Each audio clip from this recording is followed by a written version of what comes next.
Yeah, I agree. And if you haven't had a chance to, make sure to check our little blog at our booth. We are listing several different internships that are available here in Dallas at UT Southwestern for high schoolers. And there are other internships that we'll list as well. Um, so let's see. Oftentimes on TV, scientists are depicted as like wearing a lab coat, doing some crazy explosion in a lab. Is that really what you do? And if not, what does a typical day look like for you? And what is your favorite part of being a scientist? Um, so I'm going to say yes and no. If you want to study explosives or materials, or sure, you can have all of that in your research. But a typical day for me is I actually work with bacteria and DNA.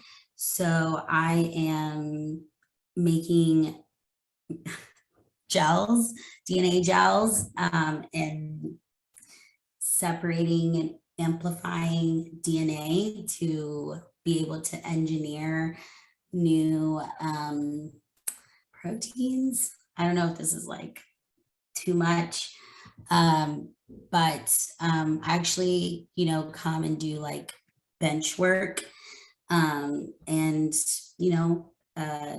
chill with my coworkers, my lab mates. It's actually really cool. I get paid to work independently and, have a lab family.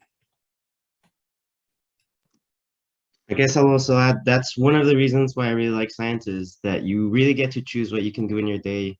Yes, a lot of the time I'm in the bench doing molecular work, but I could also be just reading papers, reading the recent research. I could be writing for grants.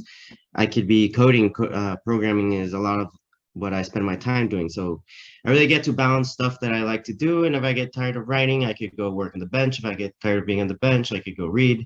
So that's one of the cool parts about science. You could really make your day different. I guess adding into that, going into how does a scientist look, it looks like us, just normal people who just decided that science is a career. It doesn't require to be a genius or, super smart at science overall in high school. That doesn't mean anything. There are Nobel laureates that did fail a class of science in high school, so don't worry about that. Just a lot of scientists wear lab coats, and it's for safety reasons. But I personally don't do experiments. I sit all day programming computers and telling my computer, I need you to analyze my data, and this is how I want you to analyze my data. So I'm basically a programmer answering questions about biological problems. So the daily life of a biologist can look in many different ways, whether it is doing experiments, whether it is sitting on a computer, programming, learning how to analyze data and answering new questions. We can come with a lab coat or not. We can be brilliant at science or not. It really doesn't matter. You just have to be interested and committed to the career.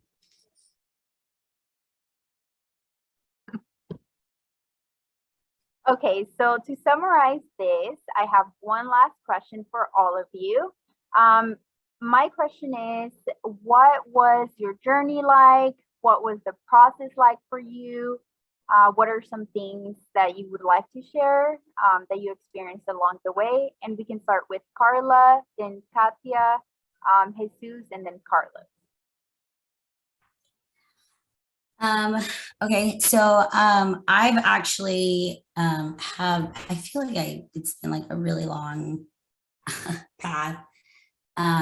So I was like in and out of like different like middle, just from moving a lot. Like I moved a lot, so I was always like the new kid. But I actually went to undergrad in a town nearby because I still lived with my mom. My mom's single and had 3 kids, and I was the oldest. So I was always still helping my mom while going through school and working. And like I said, I didn't get into research till the end of my undergrad and realized that's what I wanted to do. So I actually, again, I didn't have any guidance. All I knew is that I needed to go to grad school, and it had to be like nearby because I was very like supported of my mom. We supported each other. So I just applied to grad school at a program that was not, that they probably should not have accepted me, but I ended up doing a chemistry master's, and I hated it. It was the worst thing. Quantum mechanics, physics, I hated it all. And the funny thing is, I ended up leaving grad school to go work at a lab because I liked research. And I ended up joining a biophysics lab and ended up loving it, which is crazy.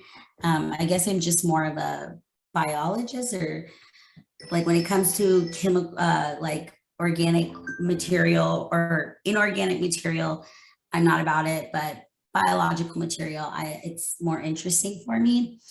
And anyways, I ended up working as a technician, and then from there I went and joined the graduate program at UT Southwestern and did a PhD instead of a master's, which actually ended up being better because I was paying out of pocket for my master's, and now they're paying me to get my PhD.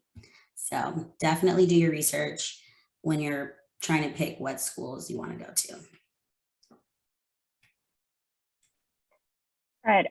Well, for me, I guess, if I would be asked at 10 years old, you're training to be a scientist later, I would not have believed it. I had no idea I wanted to train to be a scientist. But yeah, in high school, it was only, I liked science classes, and that's it. That was my only experience. It wasn't until college I got pretty lucky because my university was not a huge research university. It was on the border. So yeah, I guess I should have mentioned I grew up in Mexico, and then I moved, and then I did college in El Paso in the US. And I was pretty lucky. My university had just obtained some money for a new scholarship for aspiring researchers and aspiring scientists. And back then I was interested in going to med school. So I thought it's good that I'm applying for a scholarship to cover for my undergrad. So I'll just go ahead and apply to this. And I got it. And then all of a sudden I'm exposed to what it is working at the lab and what it is to do research. And I, from that exposure, I was, I just thought to myself, I really love this. I'm just going to change paths and just continue pursuing this. So yeah, I think my journey has been pretty surprising, but I've been able to adapt along the way and go with what I like. And like I said, it was very lucky of me that I found a scholarship that was able to give me the chance to be exposed to research. But in undergrad, there's tons of opportunities that you can look for if you, like Jesus said, if you're open-minded and you want to be exposed to new things. So I guess that was my journey, and now I'm here, in graduate school studying cancer research. So yeah. My path has been really long, but the summary of it, as I mentioned earlier, I didn't want to go to undergrad. I was pushed by my parents, and then even though they pushed me, they did not plan to pay it for me. So I had to figure out the way of being in a place where I wasn't really very happy and also pay for it. So at some point through undergrad, I had 2 jobs, barely any time to study and do anything. But then I figured that you could do science and then actually getting paid over summer programs. So I started applying to all the summer programs every year so I could get money. And then with the money that I had, I could budget for my year to pay a little bit of the tuition plus, my living expenses. And then before that, I used to apply every semester to every scholarship that I was able to be able to pay. And then taking a lot of loans to pay for it also. So it was a long journey. It was hard. There were dark moments where I didn't know if I was gonna make it, but the support that I had from my friends and everything made a difference, and I'm still here. I changed majors 3 times. I told my parents I was gonna do medicine because that's the only thing I knew, but I really didn't want to do that. So I entered as a pre-med, then I changed to chemistry, then I changed to math, and I graduated from math, and I do biological research. So I just point that out, like you can just change your path, doesn't matter. You know, I have to say that a lot of people don't understand what science is, and I still struggle to explain to my parents what I do. But it's a really interesting path, and once you get into it, it's hard to get off of it. So it's been a long journey. There are a lot of step backs, but as long as you have the support and the commitment to do it, it's doable. You just have to know the opportunities and find the right people to guide you through that path.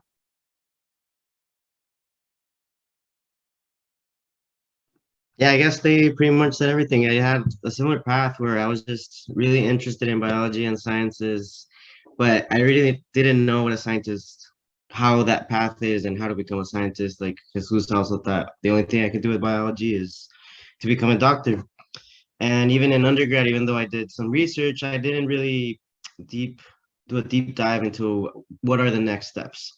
So it wasn't until after almost at the end of the undergrad that I started researching, well, what is grad school? What does it entail? How you can actually get paid. I could actually do this for my whole life. And in order to get more information on that, I applied to different postbac programs where you got to be a scientist, but they also took us to a conference where we could see research from around the world. And that's where I really started learning about different programs and what they offer. And at the same time, I was getting a full-time experience of being a scientist. And it wasn't really until then, after I had graduated undergrad, that I really started to understand what science is. Because like Jesus said, it's very difficult to know and explain it unless you are fully submerged in it.